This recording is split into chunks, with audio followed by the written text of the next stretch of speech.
Hello my dear students, good morning all of you. नमस्ते बेटियों, हमेशा खुश रहिए, मुस्कुराते रहिए, खूब पढ़िए लिखिए, तरक्की कीजिए और अपने माँ बाप का, अपनी यूनिवर्सिटी का और देश का नाम रोशन कीजिए। My self JBN Pushpendra Bhardwaj, assistant professor, department of education, Jyoti Vidyapeeth, women's university Jaipur. अभी तक हमने Marxian theory of economic development का introduction, organic composition of capital and surplus value and declining rate of profit, इन सब के ऊपर डिस्कस कर चुके हैं हम। अभी हम डिस्कस करने वाले हैं इंक्रीजिंग रेट ऑफ एक्सप्लोटेशन। जो कंपोजिशन था, एक्सप्लोट रेट कंपोजिशन की जो प्रॉफिट कंपोजिशन एक्सप्लोटेशंस था अपना, उसके ऊपर डिस्कस करते हैं। देखो, इंक्रीजिंग रेट ऑफ एक्सप्लोटेशन के ऊपर। Thus there is a natural tendency of the rate of profit to fall. One way to prevent this decline, जो नेचुरल जो टेंडेंसी होती है प्रॉफिट, रेट ऑफ प्रॉफिट की, वो डिक्लाइनिंग की होती है। But one way to prevent this decline in R would be increase the exploitation rate in proportion to which variable capital decline relative to constant capital.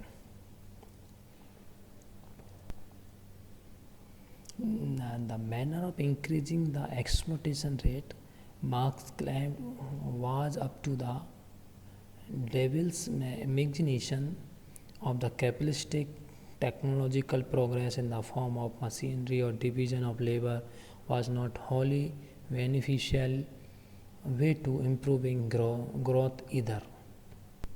जो profit, rate of profit की जो tendency होती है, गिरावट की होती है, इसको रोकने का एक तरीका होता है कि शोषण की जो एक्सप्लोटेशन की जो रेट है उसको उसी रेशियो में, प्रोपोर्शन में इंक्रीज़ किया जाए जिस प्रोपोर्शन में हमने वेरिएबल कैपिटल और इस फिक्स कैपिटल के सापेक्ष घट जाती है। उसी अनुपात में देखो, जो एक्सप्लोटेशन की जो रेट है उसको उस प्रोपोर्शन में इंक्रीज़ किया जाए जिस रेशियो में जो वेरिएबल कैपिटल और जो फिक्स कैपिटल के सापेक्ष में रिलेटिव में घटती है, उसमें प्रोपोर्शन में उसको हमें इंक्रीज़ करना है। वेरिएबल कैपिटल फिक्स कैपिटल के रिलेटिव में डिक्रीज़ हो रही है, तो जिस रेट से प्रोपोर्शन वो डिक्रीज़ हो रही है, उसी प्रोपोर्शन में हमें हमारे जो एक्सप्लोटेशन की रेट है उसको इंक्रीज़ करना है। ठीक है। मार्क्स ने क्लेम किया था कि जो शोषण की दर, जो Marx claim was up to the devil's imagination of capitalistic, जो डेविल्स इमेजिनेशन किया था, शैतानी कल्पना तक की, कि इन फॉर्म ऑफ मशीनरी और division of labour was not wholly beneficial way to improving growth इधर। जो तकनीकी मशीनरी इम्प्रूवमेंट है और प्रोग्रेस हो रही है, टेक्नोलॉजिकल प्रोग्रेस मशीनरी फॉर्म में या डिवीजन ऑफ लेबर में, वो पूर्ण रूप से हमारे लिए जो ग्रोथ की, जो इम्प्रूविंग ग्रोथ, हमारी ग्रोथ को इम्प्रूव करने के लिए बेनिफिशियल नहीं है। Marx took on Ricardo's ideas that machinery is labor saving and leads to a disproportional adjustment at the rate of release of labor does not accompany the rate of absorption of that labor, so that there tends to be permanent technological unemployment which can be used to bring down the wage. One does not even need to undertake it. Technological improvement is also a way capitalists can increase their leverage over labor merely by treating it with mechanization, whereas Marx contended that division of labor was a way of generating the alienation of the working classes, and thus tie the were more dependently on to the production process, thereby again reducing the bargaining position of labor. Marks का जो idea था कि marks ने जो रिकार्डो का जो idea था उसको अपनाया कि मशीनरी और श्रम बचत है और ये एक अनुपातिक समायोजन की ओर लेके जाती है। जो श्रम की जो रिलीज करने से उस श्रम को पुनः अवशोषण की दर के साथ नहीं जाती है, जिससे कि स्थायी तकनीकी बेरोजगारी हो जाती है। जो हमने श्रम रिलीज़ किया है उस श्रम को वापस पुनः उसको रोज़गार दिया है, तो उस रोज़गार जो दिया है उसमें और जो श्रम को रिलीज़ लेबर को रिलीज़ किया है उन दोनों के बीच में बिल्कुल उसी रेट में साथ साथ रेट जो सेम रेट नहीं होती, इस वजह से मार्केट में टेक्निकल बेरोजगारी हो जाती है। मजदूरी नीचे लाने के लिए जिसे मजदूरी नीचे लाने के लिए इस्तेमाल किया जा सकता है। किसी को भी इसे शुरू करने की आवश्यकता नहीं है। तकनीकी सुधार भी इस तरह से पूंजीपतियों को केवल मशीनरी की जो धमकी देकर श्रम पर अपने लाभ को बढ़ाया जा सकता है। मशीनरी को ट्रीट करके लेबर को अपन लेवल इंक्रीज कर सकते हैं, मशीनरी को हटा के जबकि मार्क्स ने कहा कि श्रम का जो डिवीजन है, विभाजन करते हैं अपन श्रमिकों के वर्गों के अलग अलग, उसमें एलिगनेशन करते हैं, तो उत्पन्न करने का एक तरीका है, उसको डिवाइड करने का, उसको रोज़गार उत्पन्न करने का एक तरीका है, और इस प्रकार उन्हें उत्पादन प्रक्रिया पर अधिक निर्भर करता है, जिससे कि फिर से श्रम की सौदेबाजी की स्थिति कम हो जाती है। प्रोडक्शन प्रोसेस पर डिपेंड करता है, जैसे कि देखो मैंने मार्क्स कहता है कि रिकार्डो को जो आइडिया था machinery is labour saving, machinery जो लेबर सेविंग थी, रिकार्डो कहता है कि मशीनरी का यूज़ करेंगे तो लेबर का इस्तेमाल कम करना पड़ेगा हमें, तो इस तरीके से हम कॉस्ट को बचा सकते हैं। जबकि मार्क्स ने मशीन का उपयोग कम करके लेबर का उपयोग ज़्यादा करके लोगों को बेरोजगार की स्थिति दी है। और रोज़गार जब अपन कहते हैं कि मार्केट में जितना लेबर्स को रिलीज़ करते हैं मार्केट में, मतलब उनको हटाते हैं काम करने से, और लेकिन मार्केट में जो रेट होती है अबॉर्शन की उनके काम देने की वो कम होती है, और जबकि रिलीज़ करने की रेट ज़्यादा होती है, इस वजह से मार्केट में बेरोज़गारी हो जाती है। और लेकिन बेरोज़गारी की स्थिति वापस ये अपने वर्क फोर्स जो होगी, लेबर फोर्स स्टॉक के रूप में होगी, वर्क फोर्स हो जाएगी, जो काम करने की जो अपनी जो फोर्स है अनएम्प्लॉयड बेरोज़गार लोगों की, तो वो बाद में मार्केट में ज़्यादा बढ़ जाएगी, प्रोडक्शन बढ़ेगा, अपना प्रोडक्शन बढ़ाने के लिए हमें इजीली अवेलेबल हो जाएंगे, ये कही है अपने मार्क्स ने। The issue of trade, another possible check to the decline in profit rate, was seen by Marx as an inducement to produce on an even greater scale. जो व्यापार का जो वो है, ट्रेड का जो इशू है, लाभ की जो रेट है, प्रॉफिट रेट और प्रॉफिट की जो गिरावट के लिए एक संभावित जात मार्क्स द्वारा इसे और भी बड़े पैमाने पर उत्पादन करने के लिए प्रेरणा के रूप में देखा गया था। जो प्रॉफिट की जो रेट है, डिक्लाइनिंग रेट है प्रॉफिट है तो उसकी जांच करने के लिए, उसके पॉसिबल चेक करने के लिए, प्रॉफिट रेट क्यों गिर रही है उसके लिए मार्क्स ने इससे बड़े पैमाने पर उत्पादन करने के लिए मोटिवेटर के रूप में इसको कंपोजिशन के रूप में, और जो inducement to produce on even greater scale thereby increasing the organic composition of capital. तो इससे मार्क्स ने जो प्रोड्यूस को जो इंक्रीजिंग, उन्होंने वो प्रोडक्शन को, उत्पादन को बड़े पैमाने पर स्केल्स पर रखने के लिए, इसको बड़े पैमाने पर इसको मेजर करने के लिए इन्होंने यूज़ किया इसका। thereby increasing the organic composition of capital further and reducing profit quicker. The connection between trade with non-capitalistic economics to prevent of the decline in profit rate was for later Marxians like Rosa Luxemburg 1913 to propose in their theories of imperialism लाभ की जो दर में जो decline की जो रोकने के लिए उसे जो नॉन इकोनॉमिक्स जो कैपिटलिस्टिक इकोनॉमीज है, नॉन कैपिटलिस्टिक इकोनॉमीज में व्यापार के बीच में इकोनॉमिक्स के साथ में व्यापार ट्रेड के बीच में संबंध, रिलेशन के बीच में मार्क्सवादी जैसे रोजा लग्जबर्ग 1930 में 1913 में साम्राज्य जो एम्पेरियलिज्म जो साम्राज्यवाद, एम्पेरियलिज्म का जो सिद्धांत था, थ्योरी थी उसकी, तो उसको प्रस्तावित करने के लिए था। तो ये अपने मार्क्स जो बोल रहा है कि जो प्रॉफिट क्यों गिर रहा है इसकी जांच करने के लिए उन्होंने नॉन कैपिटलिस्टिक इकोनॉमी में और ट्रेड रिलेशन, जो ट्रेड है वहाँ का व्यापार है उसके बीच में रिलेशन को वो साम्राज्यवाद का जो थ्योरी है उसको प्रपोज किया उसके साथ में।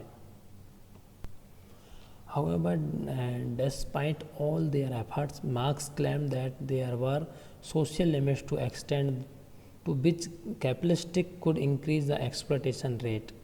उन्होंने इतने जो एफर्ट्स लगाए उसके बाद मार्क्स ने क्लेम किया कि जो कैपिटलिस्टिक इकोनॉमी है, कैपिटलिस्टिक लोग है, वो कैपिटलिस्टिक एक्सप्लॉयटेशन की जो रेट है उसको इंक्रीज करने के लिए सामाजिक कुछ सीमाएं थी, सोशल बाउंडेशंस थे, कुछ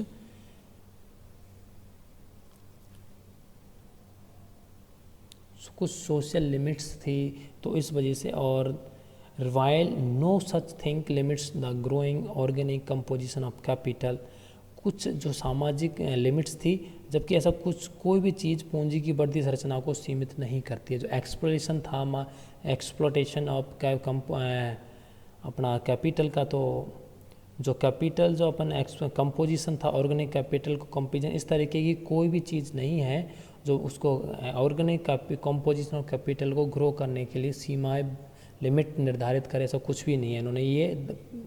उन्होंने ये क्लेम किया था कि जो सोशल लिमिट्स होती है, जो इकोनॉमी में कुछ लोग कहते हैं कि जो सोशल लिमिट्स की वजह से कैपिटल जो composition organic composition of capital होता है वो इंक्रीज नहीं होता है। लेकिन इन्होंने ऐसा कहा कि इसमें जो ऑर्गेनिक कंपोजिशन ऑफ कैपिटल है उसका इंक्रीज होने में सोशल सीमा नाम की वैसी कोई चीज़ें ही नहीं होती है।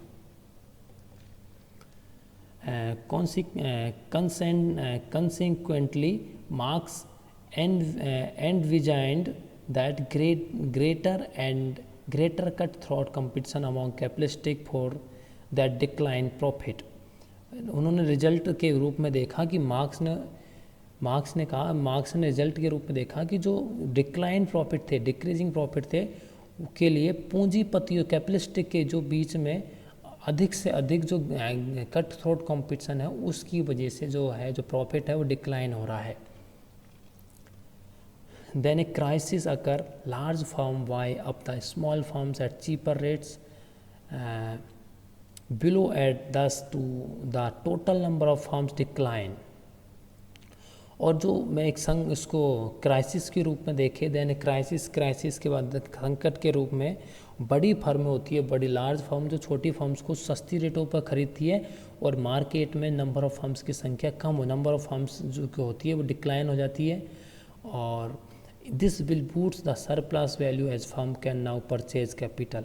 तो इससे उनकी जो सरप्लस में इंक्रीजमेंट होता है, सरप्लस इंक्रीज होता है और इससे अब कंपनियां अब पूंजी खरीद सकती है उनके। देखो, मार्केट में सोशल लिमिट्स नाम की कोई चीज़ नहीं होती है जो ऑर्गेनिक कंपोजिशन ऑफ कैपिटल को डिक्रीज करे, उस पे ऊपर कोई लिमिट लगाए, इस तरह की कोई चीज़ें होती है। हाँ, मार्क्स ने रिजल्ट के रूप में बताया कि जो कैपिटलिस्टिक लोगों के बीच में जो कट थ्रोट कंपटीशन होता है, उस कट थ्रोट कंपटीशन की वजह से रेट ऑफ प्रॉफिट और ऑर्गेनिक कंपोजिशन ऑफ कैपिटल होता है वो गिरता है, ठीक है। लेकिन जब ये सब गिर रहा है तो कुछ इस क्राइसिस होता है, तो जब क्राइसिस के समय जो बड़ी बड़ी फर्में होती है वो छोटी छोटी फर्म्स को सस्ते रेटों में खरीद लेती है, क्योंकि उनकी स्थिति ऐसी नहीं होती है कि उस क्राइसिस को झेल सके क्राइसिस के समय में, और उनके पास फिर सरप्लस हो जाता है बड़ी कंपनियों के पास छोटी फर्म्स को खरीदने पर। तो इसके लिए वो बाद में उस सरप्लस का यूज़ अब कैपिटल परचेज करने में और उसका इन्वेस्टमेंट करने में यूज कर सकते हैं।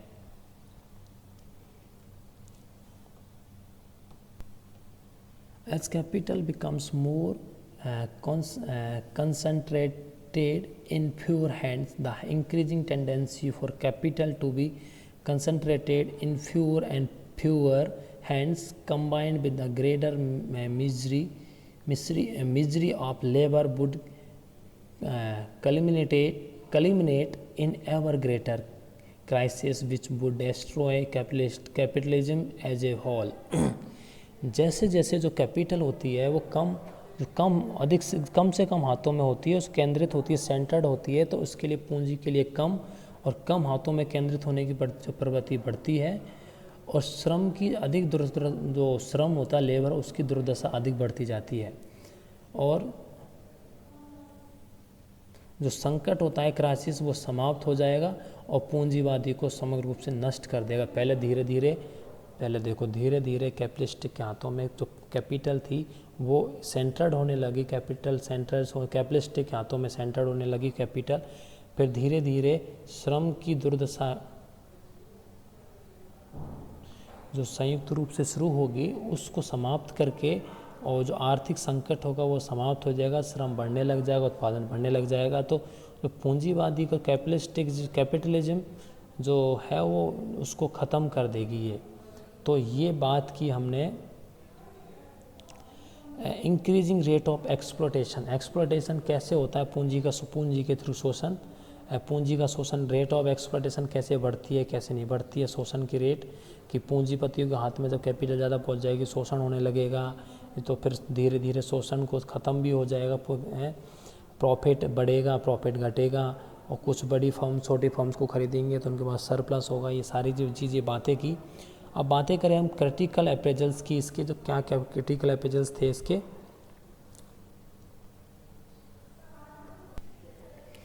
While Smith, Ricardo and Marx follow different explanations of economic growth, they come to the same conclusion that there is a tendency for the rate of profit on capital to decline with accumulation of capital.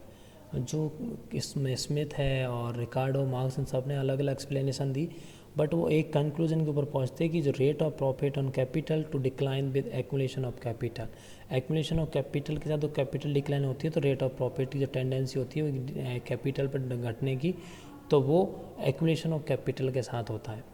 Accumulation of profit के साथ साथ तुम्हें जो capital जो profit on rate of profit on capital है वो decline होती है। In Ricardian model, the increasing cost of producing wage goods or the growing share of rent in total output leads to decline rate of profit and result in stationary state. In Marxian explanation that the changing organic composition of capital leads to the declining profit and ultimately to crisis that threatens growth. जो marks की जो explanation थी इसमें उन्होंने organic composition जो है capital का वो लीड करता है प्रॉफिट, डिक्लाइनिंग प्रॉफिट, और जो क्राइसिस को उसको और ऑर्गेनाइजिंग कंपोजिशन है कैपिटल का वो लीड करता है। कैपिटल रेट, प्रॉफिट की रेट घटना और क्राइसिस होना, ये सब। The next obvious question is once growth stops what is the way out. Mill answer to this question is Ricardian framework. According to him means Mill के according expert of capital interaction with other economics will help to maintain the rate of profit and thus growth. जो export of capital है उसके through और interaction with other economics, तो फिर other economic के साथ वो इंटरेक्शन करके एक्सपर्ट अपना कैपिटल का एक्सपोर्ट करके फिर जो मेंटेन करेंगे रेट ऑफ प्रॉफिट को और ग्रोथ को। It Marxian constant the similar explanation is given to the adverting of the crisis and advance capitalistic economy there will be a continuous problem of maintaining high rate of exploitation of labour as real wages tend to rise partially due to improvement in productivity and partially due to better organization of labor. The capitalistic tend to export capital to such economy where labor is abundant and cost of reproduction of labor and real wages are lower. As the rate of exploitation is higher, the rate of profit is also higher here for the given rate of organic composition of capital.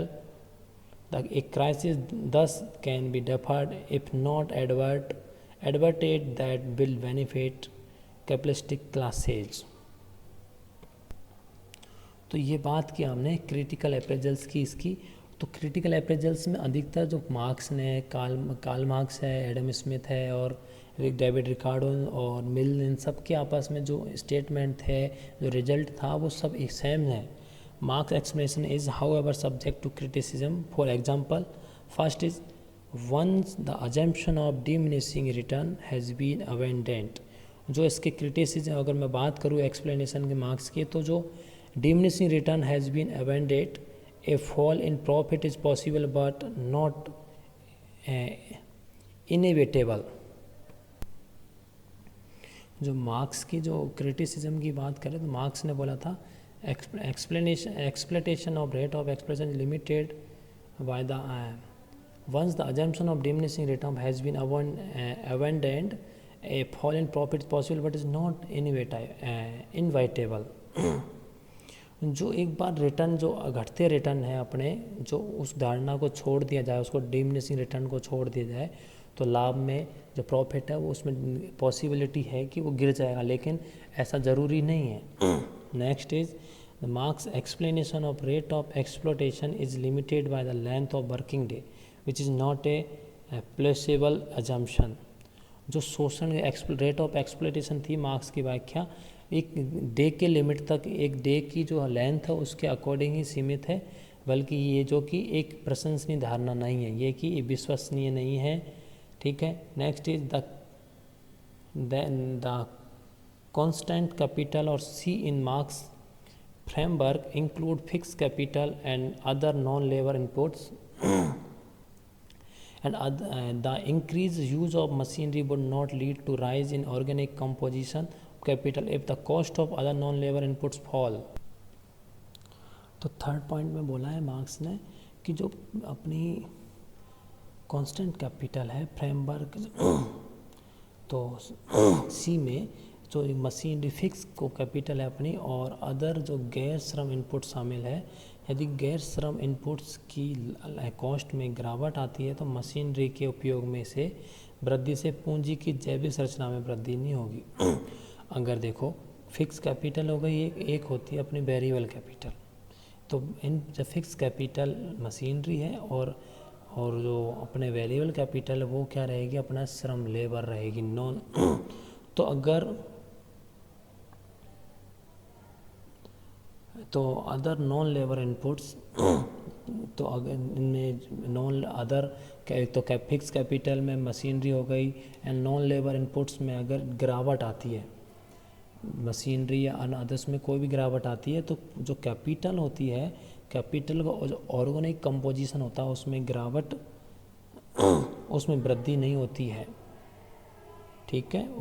तो देखो जैसे ये बोल रहे हैं third point में कि जब हमारी मशीनरी और अदर जो नॉन लेबर जो इनपुट्स है उनको इनपुट जब करेंगे अपन, तो हमारा जो ऑर्गेनिक कंपोजिशन ऑफ कैपिटल है तो वो डिक्रीज नहीं होगा, इंक्रीज भी नहीं होगा.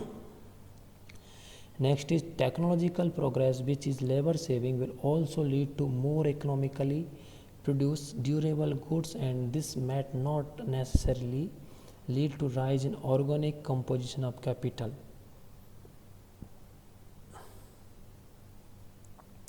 जो अपनी टेक्नोलॉजिकल प्रोग्रेस होगी, जो लेबर की बचत करेगी और वो अपने जो इकोनॉमिकल प्रोडक्ट जो प्रोड्यूस होंगे ड्यूरेबल गुड्स में, टिकाऊ वस्तुओं को उत्पादन करने में इकोनॉमिकल प्रोड्यूस मतलब कम सस्ते रूप में उत्पादन होगा. And this might not necessarily lead to rise in organic composition of capital. लेकिन वस्तुओं को तो बढ़ावा देगी, लेकिन इसको गारंटी इसकी ज़रूरी नहीं है कि वो भी ऑर्गेनिक कंपोजिशन ऑफ कैपिटल को इंक्रीज़ करे. जबकि मार्क्स ने के जो थ्योरी थी इसमें उन्होंने बोला organic composition of capital increase होता है, ये सब बात है. तो यह बात की हमने मार्क्स के development theory, economic development theory के ऊपर, जिसमें हमने इंट्रोडक्शन और organic composition of capital and surplus value, declining rate of profit and increasing rate of exploitation and एक क्रिटिकल अप्रेजल्स के ऊपर डिस्कस किया बच्चों. नेक्स्ट क्लास में नेक्स्ट टॉपिक साथ मिलेंगे. Thank you so much. Enjoy your day.